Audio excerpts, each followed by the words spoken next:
गाथा, ये वर्तमान गाथा, ये वर्तमान गाथा, ये वर्तमान गाथा, ये वर्तमान गाथा, ये वर्तमान गाथा। भक्त जनों ने कैसे कैसे अपने प्रभु को पाया, भक्त जनों से कैसे कैसे प्रभु ने खेल रचाया। भक्त और भगवान के प्रेम का दर्शन ही नाता।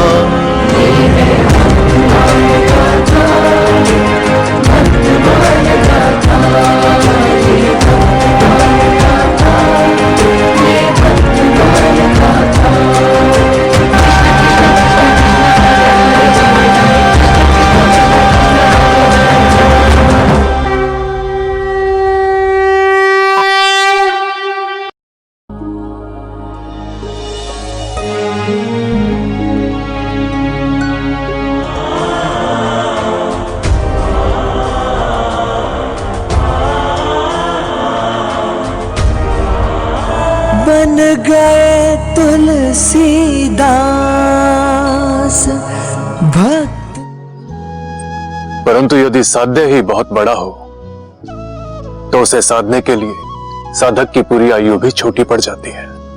पुत्र तुलसी, यह हनुमंत टीला का वह आश्रम है जहां भार्गव ने हमारे रहने की अच्छी व्यवस्था की है। यह आश्रम ही अब तुम्हारा निवास स्थान और गुरुकुल है।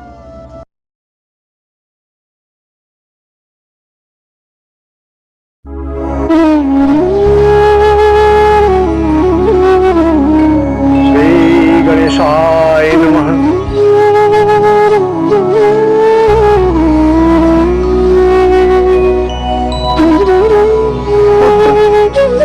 आज तुम्हारी शिक्षा का प्रथम दिवस है।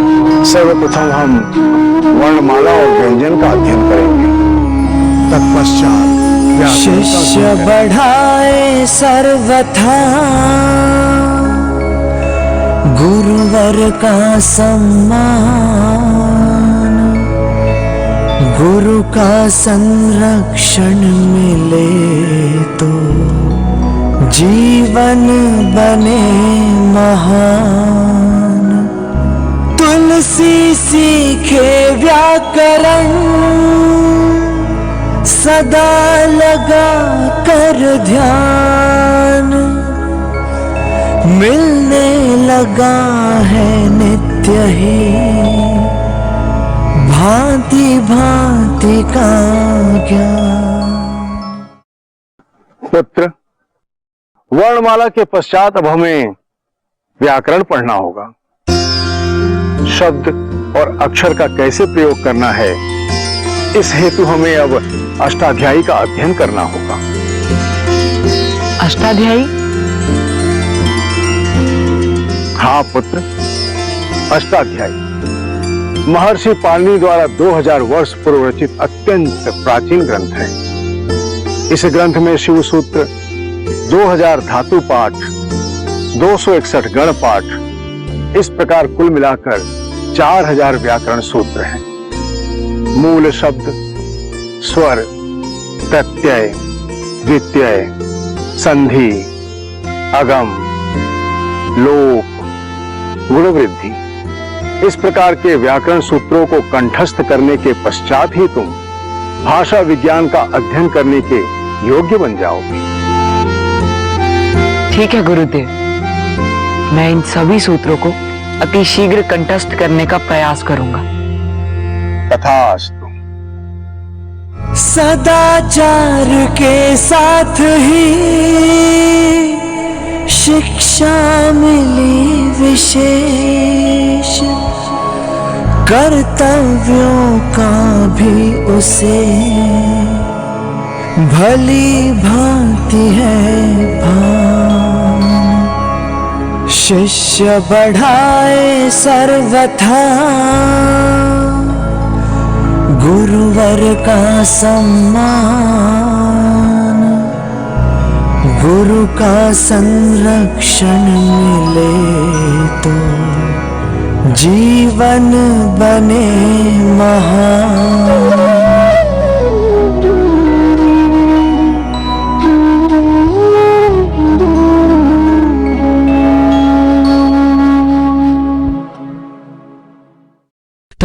धीमप तान्तातमा भास्कर प्रभृतीनि च संज्ञा।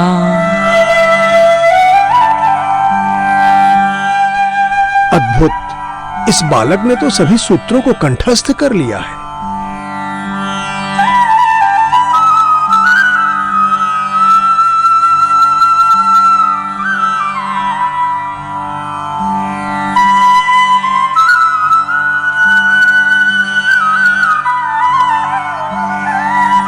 उत्तम, अति उत्तम पुत्र। अब तुम भाषा विज्ञान के अध्ययन करने के योग्य हो गए।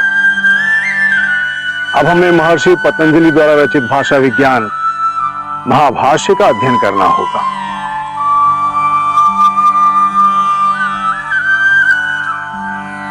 जो आज्ञा गुरुदेव।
यहां आओ,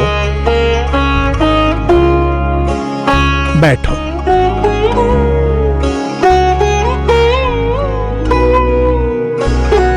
पुत्र तुलसी, तुम बहुत मेधावी और प्रतिभावान बालक हो। व्याकरण सूत्रों को अतिशीघ्र कंठस्थ कर लिया। आपने भी तो इतनी भली बात ही मुझे सिखाया गुरुदेव।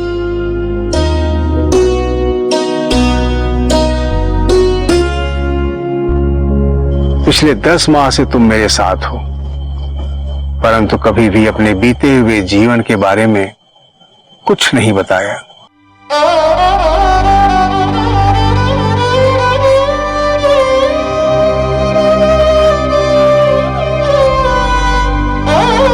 मुझे स्वयं अपने बारे में कुछ अधिक नहीं पता गुरुदेव, किंतु जितना सुना और जाना है वो मेरी चुनिया माँ और हरिपुर के ग्राम वासियों ने बताया है। पुत्र, जितना ज्ञात है वही बताओ। जी गुरुदेव, जो मैंने सुना और जाना है मैं आपको वो बता देता हूँ। अवश्य पुत्र, इससे एक गुरु को शिष्य के मनोदशा को समझने में सहायता होगी, जिससे मैं तुम्हारा उचित मार्गदर्शन कर सकूंगा। जो आज्ञा गुरुदेव।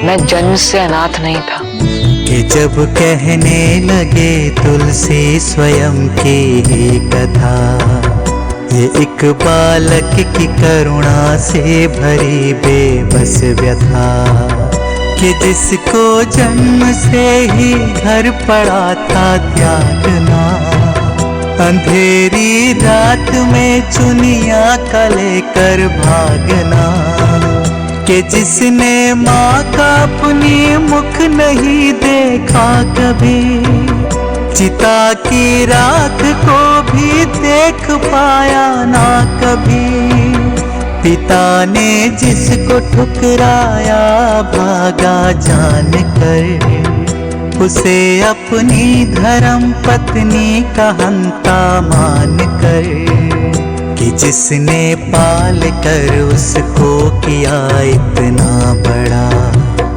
उसी की मृत्यु का भी पाप बालक पर चढ़ा। अभागा मान कर फिर गांव से बाहर किया, न तन ढकने को कुछ न अन्न का कण भी दिया, कि रो रो कर बिताते अपनी रातें जाग कर। कोई दुर्भाग्य से जाता कहाँ है भाग कर। फिर एक माता ने आकर उसको जीवन दे दिया, उसी के हाथ से 2 वर्ष तक भोजन किया। गुरु ने आके फिर नन्ही सी उंगली थाम ली, दिशा परमात्मा ने जो दिखाई मान ली। जन्म से कांटे जिसके भाग्य में थे वो दिए, सुनी जब नरहरि ने ये कथा तो रो दिया। कहा तुलसी ने जब अब और ना कुछ भी पता, ये एक बालक की करुणा से भरी बेबस व्यथा, कि जब कहने लगे तुलसी स्वयं की ही कथा।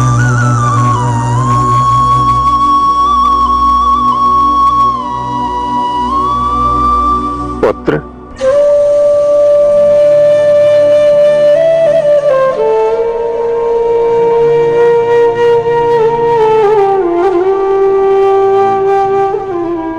पुत्र, तुम्हारी कथा तो हृदय को झकझोर देने वाली है। इतना निष्ठुर और निर्दयतापूर्ण बाल्य जीवन होने के उपरांत तुमने भगवान में आस्था बनाए रखी, तुमने उनकी भक्ति नहीं छोड़ी,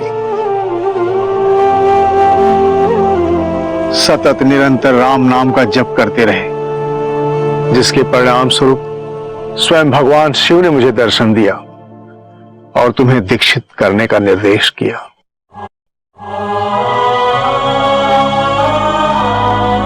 नरहरिदास, हरिपुर ग्राम में रहने वाले एक अबोध बालक राम बोला को तुम्हें यह राम कथा का ज्ञान देना है। वह बालक अपने आप में इतना सक्षम है कि लोक कल्याण के लिए अकेला ही सारे संसार में इस राम कथा का प्रसार करेगा।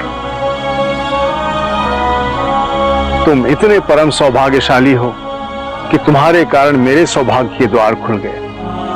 आज यहां तुम मेरे पास भगवान शिव जी के द्वारा दिए गए निर्देश के कारण हो। ये मेरे लिए बहुत आश्चर्य की बात है गुरुदेव। मैं स्वयं को अशुभ और अभागा मानता रहा, किंतु मुझे नहीं पता था कि स्वयं भगवान शंकर ही मेरे पालनकर्ता बनकर आएंगे। इतना ही नहीं पुत्र, जो महिला तुम्हारे लिए भोजन लाती रही, अपने बच्चे की भांति बड़े दुलार से अपने हाथों से तुम्हें भोजन कराती रही, तुम्हें तो पता ही नहीं होगा कि वह कौन है। आप सत्य कह रहे हैं गुरुदेव। मुझे तो सच में इस बात का भान नहीं था। यही तो प्रभु की माया है। किंतु गुरुदेव, मुझे भोजन कराने वाली माता कौन थी? पुत्र, वह साक्षात अन्नपूर्णा माता पार्वती हैं।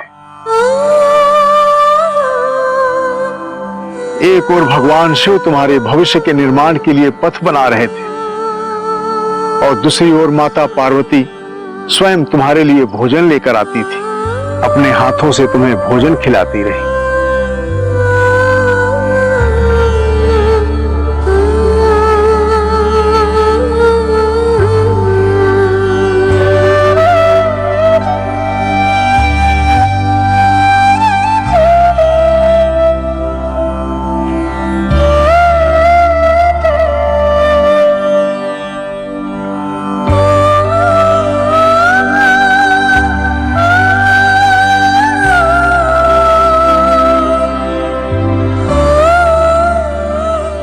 तुम परम सौभाग्यशाली हो पुत्र। माता अन्नपूर्णा भेष बदलकर मृत्युलोक में तुम्हारे लिए भोजन लेकर आती थी। अपने बच्चे की भांति दुलार से वह तुम्हें अपने हाथों से तुम्हें भोजन कराती थी। इतनी छोटी सी अवस्था में जो तुमने पा लिया वह ऋषियों और तपस्वियों को वर्षों कड़ी साधना और तपस्या के बाद भी प्राप्त नहीं होता।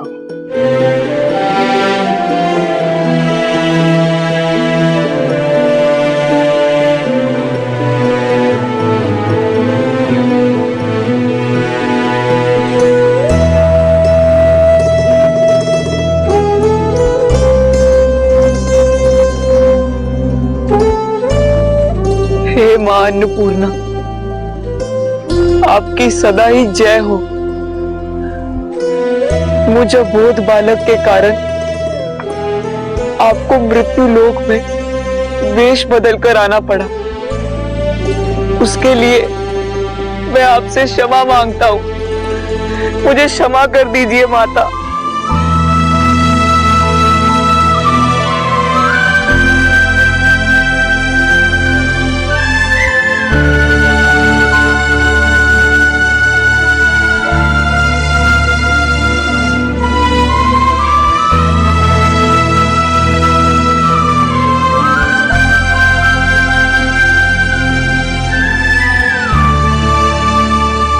पुत्र,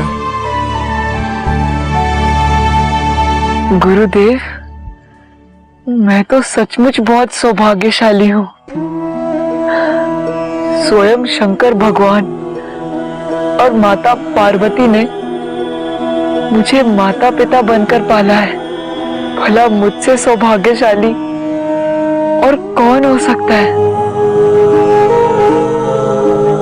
अपने इस संपूर्ण जीवन में मैं शिवजी को अपना परम आराध्य मानूंगा और माता पार्वती मेरी मां है। मेरी मां उन्हीं के रूप में आई थी। अब से मेरा जीवन भगवान शिव और माता पार्वती को समर्पित है। मनुष्य का जीवन ईश्वर की इच्छा के अनुसार चलता है। जब समाज ने तुम्हें ठुकराया तो स्वयं भगवान ने तुम्हें अपनाया। यह तुम्हारा भाग्य था और तुम्हारे भाग्य के कारण स्वयं भगवान शिव ने मुझे दर्शन दिया। इस प्रकार हम दोनों के भाग्य का एक दूसरे से जुड़ना ही हमारा सौभाग्य बन गया। गुरुदेव, सबको समान भाग्य प्राप्त क्यों नहीं होता? भाग्य तो सबको एक समान ही प्राप्त होता है, परंतु मनुष्य तृष्णा की आकांक्षा में अंधा हो जाता है और वह दूसरों के भाग्य से अपने भाग्य का विभेद करने लगता है। क्या मनुष्य योनि में जन्म मिलना भाग्य नहीं है? किंतु मेरा जन्म तो मनुष्य के रूप में हुआ है, फिर सब कुछ समान क्यों नहीं? पुत्र, तो जन्म के पश्चात कर्मों के अनुसार भाग्य बनता रहता है। तो किसी व्यक्ति के आत्मीय जन उससे स्नेह नहीं रखते, परंतु वह संसार में नाम कमाता है, समाज उसे प्रेम करता है। भाग्य का एक रूप यह भी है। परंतु गुरुदेव, मेरा जीवन तो इतने अभावों में बीता है कि सुख की अनुभूति कभी भी नहीं हुई। सभी व्यक्तियों के जीवन में कुछ न कुछ अभाव होता है। जैसे किसी व्यक्ति के भाग्य में अथाह धन संपत्ति तो आती है, परंतु शारीरिक बीमारियों के कारण वह उसका उपभोग नहीं कर पाता। तो वहीं शारीरिक रूप से स्वस्थ व्यक्ति धन की कमी का शोक मनाता है। क्या शारीरिक रूप से स्वस्थ होना भाग्य नहीं है?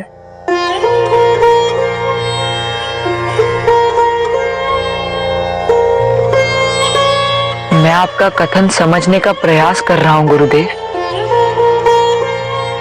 आओ पुत्र, मैं तुम्हें सरलता से समझाता हूं। आओ।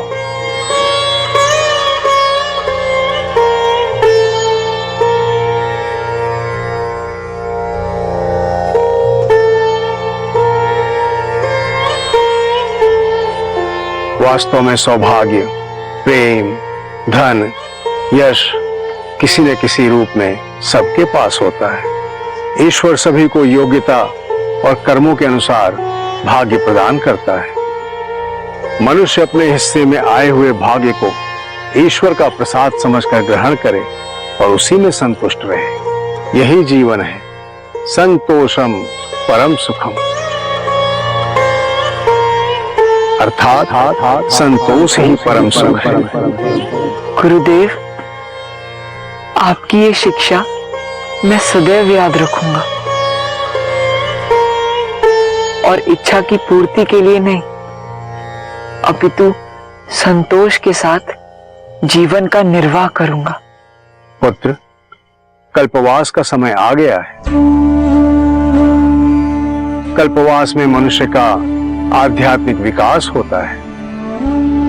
कल्पवास साधना और ध्यान के लिए सबसे योग्य समय होता है।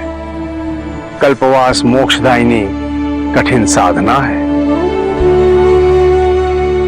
गुरुदेव, किंतु इस साधना में क्या करना होता है? मनुष्य को सर्वप्रथम इसमें पूर्ण नियंत्रण और संयमी होना आवश्यक है। कल्पवास करने वाले मनुष्य को 21 नियमों का पालन करना होता है।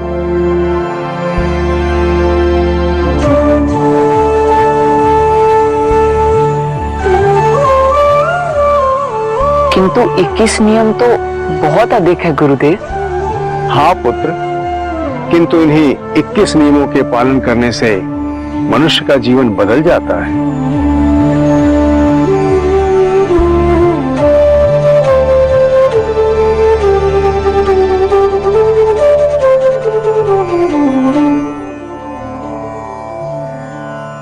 परम कृपालवे श्री सद्गुरु भगवते नमो नमः। जय श्री राधे, जय श्री कृष्ण। इस समय मेरे पीछे जो आप देख रहे हैं सीध, ये कल का है। आप सब लोगों ने देखा गोस्वामी तुलसीदास जी की जब दीक्षा हुई। यहाँ एक दो चूक हो गई, वो मैं बताना चाहूंगा, क्योंकि ये सीरियल हम इसलिए दिखा रहे हैं कि हम सनातन धर्म को जाने, सनातन धर्म को माने। तो उसमें दो चूक हुई है जो मैं बताना चाहूंगा। और दरअसल वो चूक इसलिए हुई, मैं उस समय वहां था नहीं, बाहर कार्यक्रम में गया हुआ था। और चूक ये हुई, एक तो ये है कि देखो शिक्षा भी इससे मिलती है, हमारे सनातनी नहीं जानते अपने धर्म को। बताओ, छोटी सी एक प्रक्रिया, हवन जब करते हैं तो ये उंगली टच नहीं करते और इस प्रकार से सीधे हाथ से आहुति देते, ना कि उल्टे हाथ से, ऐसा उल्टा करके नहीं, सीधा करके, और ये उंगली टच नहीं करते। इतनी भी जानकारी हमारे सनातनियों को नहीं है। सोचिए, ना तो इनके माता पिता ने आज तक बताया कि हवन कैसे करते हैं। अब यहाँ पर हवन किया जा रहा है, ये उंगली भी साथ में लगाई जा रही है और उल्टा हाथ करके आहुति दी जा रही है। यह है सनातनियों की कमजोरी। पहले उपरोहित हुआ करते थे, वो सब जानकारी देते थे, अब वो परंपराएं समाप्त होती जा रही है। अब कौन जानकारी देगा? अब देखिए, मैं थोड़े समय के लिए बाहर गया था कार्यक्रम में, और मेरे बाद जो शूटिंग हुई तो वहाँ गलत दिखाया। और दूसरी बात, यहाँ पर गायत्री मंत्र की दीक्षा तो हुई, लेकिन उसकी बिल्कुल विधान के अनुसार नहीं। कान में गायत्री मंत्र की दीक्षा दी जाती है, बाहर जोर से बोलते नहीं, लेकिन यहाँ ऐसा दिखाया। वो सब इतने अनजान हैं। तीसरी गलती यहाँ ये हुई, जो मैं स्वयं स्वीकार करता हूँ, वो ये कि यहाँ पर वैष्णव मंत्र की दीक्षा भी होती है। पहले गायत्री मंत्र की दीक्षा हुई, उसके बाद राम मंत्र की दीक्षा गुरुदेव भगवान देते हैं कान में, लेकिन वो दृश्य भी यहाँ नहीं। तो थोड़ा सा चूक हुई। और जिन संत को मैंने वहाँ छोड़ा था कि ध्यान रखना इन सब चीज़ों का, उनसे भी चूक हो गई। या तो थे नहीं या उन्होंने लापरवाही वहाँ की है। तो इसके लिए मैं सबसे क्षमा मांगता हूँ, क्योंकि मैं नहीं चाहता कि सनातन धर्म का विरोधी कोई भी ऐसी बात हम इसमें दिखाएं। और जब ये कभी बड़े प्लेटफार्म पे आएगा, बड़े चैनल पे आएगा, तो हम कट करके और दोबारा से शूट करके ठीक देंगे। क्योंकि इस सीरियल को सब देख रहे हैं, विद्वान भी देख रहे हैं, संत भी देख रहे हैं। तो उन सब से मैं क्षमा चाहूँगा कि हमारी चूक हुई है। और एक बात और, वो ये कल्पवास की इसमें चर्चा है। हमारे अधिकतर सनातनियों को नहीं पता है कल्पवास क्या है। श्री नरहरिदास जी महाराज अपने होनहार शिष्य गोस्वामी तुलसीदास जी को कल्पवास की चर्चा कर रहे हैं। ये कल्पवास क्या है, ये किसी को नहीं पता, बहुत कम लोगों को पता। और कल्पवास के लिए जा रहे हैं शुक्र क्षेत्र। अब ये कल्पवास क्या, इसके बारे में मैं थोड़ा सा बताना चाहूंगा। हमारे यहाँ तीर्थों में विशेष जब पर्व लगते हैं तो जब तक वो संयोग बनता है पर्व का, वो 1 दिन का भी हो सकता है, 15 दिन का भी हो सकता है, मास का भी हो सकता है। तो जहां मासिक पर्व लगता है जिस तीर्थ में, तो 1 मास वहां पर क्षेत्र संन्यास लेके रहना होता है कि इस क्षेत्र से बाहर नहीं जाना। क्षेत्र संन्यास लिया जाता है 1 मास तक का, इसी को कहते हैं कल्पवास। उसमें कुछ अनुष्ठान किए जाते हैं, नैमित्तिक उपासना की जाती है। हमारे यहाँ 2 प्रकार की उपासना, एक नैतिक उपासना और दूसरी नैमित्तिक उपासना। तो नित्य जो हम करते हैं रूटीन में, उसको नित्य उपासना कहते हैं। और एक किसी निमित्त को लेकर के, किसी उत्सव को लेकर, किसी त्योहार को लेकर के उस दिन जो विशेष उपासना कुछ समय के लिए की जाती है, उसको नैमित्तिक उपासना कहते हैं।